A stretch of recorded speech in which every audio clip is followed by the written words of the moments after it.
آداب زندگی۔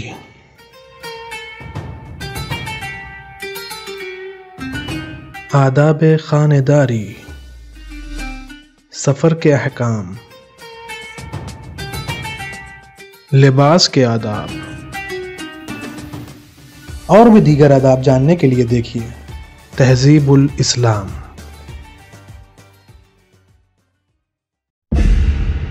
Chapter 3 lesson 4 کھانا کھانے کے آداب۔ اعوذ باللہ من الشیطان الرجیم، بسم اللہ الرحمن الرحیم۔ ناظرین اکرام، السلام علیکم۔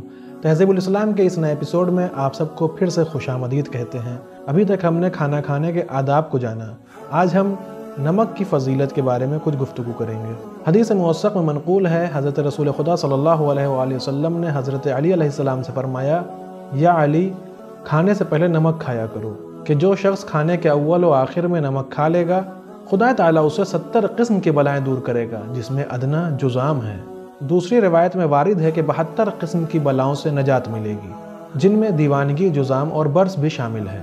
یہ روایت حسن ہے۔ ایک روایت میں یوں وارد ہے کہ درد گلو، درد شکم، درد گوش سے بھی نجات ملے گی۔ معتبر حدیث میں امام محمد باقر علیہ السلام سے مروی ہے کہ نمک میں 70 امراض کے لیے شفا ہے۔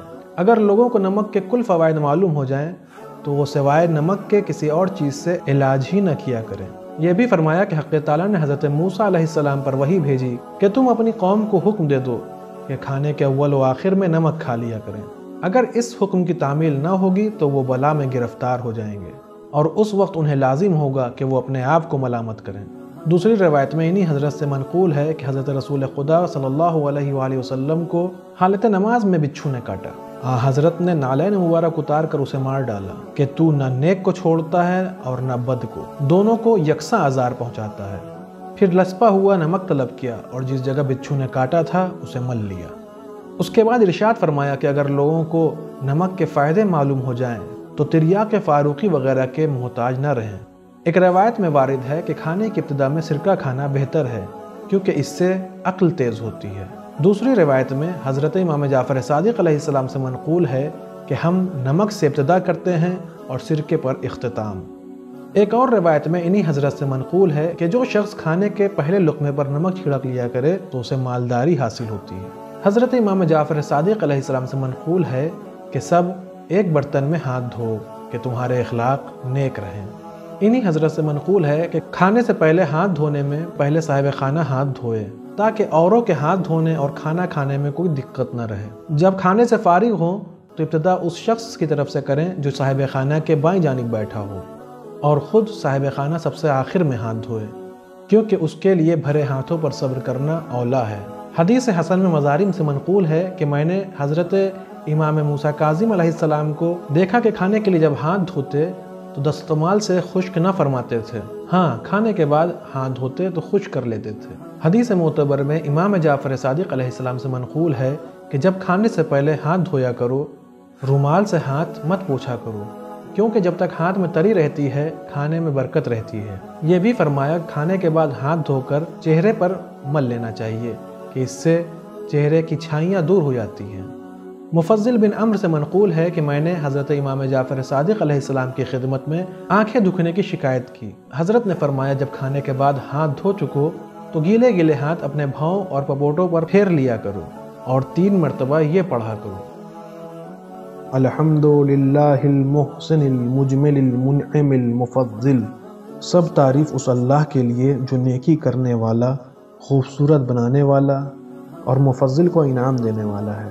قول مترجم، جو شخص اس دعا کو پڑھے وہ بجائے مفضل کے اپنا نام چسپاں کرے۔ مثلا میں اسے اس طرح پڑھتا ہوں، الحمدللہ المحسن المجمل المنعم المقبول احمد۔ مفضل کا بیان ہے کہ جب سے میں نے اس حدیث پر عمل کیا پھر کبھی میری آنکھیں نہ دکھیں۔ جناب امام رضا علیہ السلام سے منقول ہے کہ جب بھی حضرت رسول خدا صلی اللہ علیہ وآلہ وسلم کھانے کے بعد دست مبارک دھوتے تھے تو کلیاں بھی کر لیا کرتے تھے۔ جناب امام جعفر صادق علیہ السلام نے فرمایا کہ اشنان میں ناگرموت ملایا کرو، کہ اس سے منہ میں خوشبو بھی پیدا ہوتی ہے اور جمع کی قوت بھی بڑھتی ہے۔ منقول ہے کہ جب امام رضا علیہ السلام اشنان سے ہاتھ نہیں دھوتے تھے تو تھوڑی سی منہ میں ڈال کر چبا کر تھوک دیا کرتے تھے۔ منقول ہے کہ حضرت امام محمد تقی علیہ السلام صبح کا کھانا تناول فرما کر ہاتھ دھوتے تھے تو ہاتھوں کو رومال سے خشک کرنے کے بجائے سر اور منہ پر پھیر لیا کرتے تھے اور یہ دعا پڑھتے تھے: اللہم اجعلنی ممن لا یرحق وجوہکم تتر ولا ذلہ، یا اللہ مجھے ان لوگوں میں شمار فرمائیو جن کے چہرے خوف اور ذلت سے بھیانک نہ ہوں۔ دوسری روایت میں حضرت رسول خدا صلی اللہ علیہ وآلہ وسلم سے منقول ہے کہ جب تم کھانا کھانے کے بعد ہاتھ دھو چکو تو رومال سے پوچھنے سے پہلے منہ اور آنکھوں پر پھیر لیا کرو اور یہ دعا پڑھا کرو: اللہم انی اسألک الزینۃ والمحبۃ واعوذ بک من المقت والبغض، یا اللہ میں تجھ سے زینت اور محبت کا خواستگار ہوں اور بغض دیکھنے سے تیری پناہ مانگتا ہوں۔ حضرت امام رضا علیہ السلام سے منقول ہے کہ جس شخص کے ہاتھ پاک ہو اور وہ بغیر ہاتھ دھوئے کھانا کھا لے تو کچھ حرج نہیں ہے۔ فضل ابن یونس سے منقول ہے کہ حضرت امام موسیٰ کاظم علیہ السلام میرے مکان پر تشریف لائے۔ جب کھانا آیا تو میں ایک رومال اس غرض سے لایا کہ حضرت کے دامنوں پر ڈال دیا جائے۔ آپ نے قبول نہ فرمایا بلکہ یہ ارشاد فرمایا کہ یہ غیر قوموں کا طریقہ ہے۔ حضرت امام جعفر صادق علیہ السلام سے منقول ہے کہ کھانے کے بعد جب ہاتھ دھویا کرو تو گیلے گیلے ہاتھ اپنے پپوٹوں پر پھیر لیا کرو کہ درد چشم سے امان ملے۔ دوسری روایت منقول ہے کہ جب حضرت رسول خدا صلی اللہ علیہ وآلہ وسلم کھانے کے بعد ہاتھ دھوتے تو بھاؤں پر پھیر لیا کرتے تھے اور یہ دعا پڑھتے تھے: الحمدللہ الذی ہدانا وعطانا وسقانا وکل بلاء صالح اولانا، سب قسم کی تعریف اس اللہ کے لیے ہے جس نے ہمیں ہدایت کی، کھانا کھلایا، پانی پلایا اور ہر نیک آزمائش سے ہمیں آزمایا۔ سند معتبر حضرت امیر المومنین علیہ السلام سے منقول ہے کہ جس وقت کھانا کھانے بیٹھو تو غلاموں کی طرح دو زانو بیٹھو اور ایک پاؤں دوسرے پاؤں پر مت رکھو اور چار زانو مت بیٹھو، کیونکہ اس بیٹھک اور اس طرح بیٹھنے والے کو خدا تعالیٰ دشمن رکھتا ہے۔ اس حدیث سے ظاہر ہوتا ہے کہ جس چار زانو بیٹھنے کو منع کیا گیا ہے وہ جباروں اور متکبروں کی روش ہے کہ وہ ایک پاؤں دوسرے پاؤں کی ران پر رکھ کر بیٹھتے ہیں۔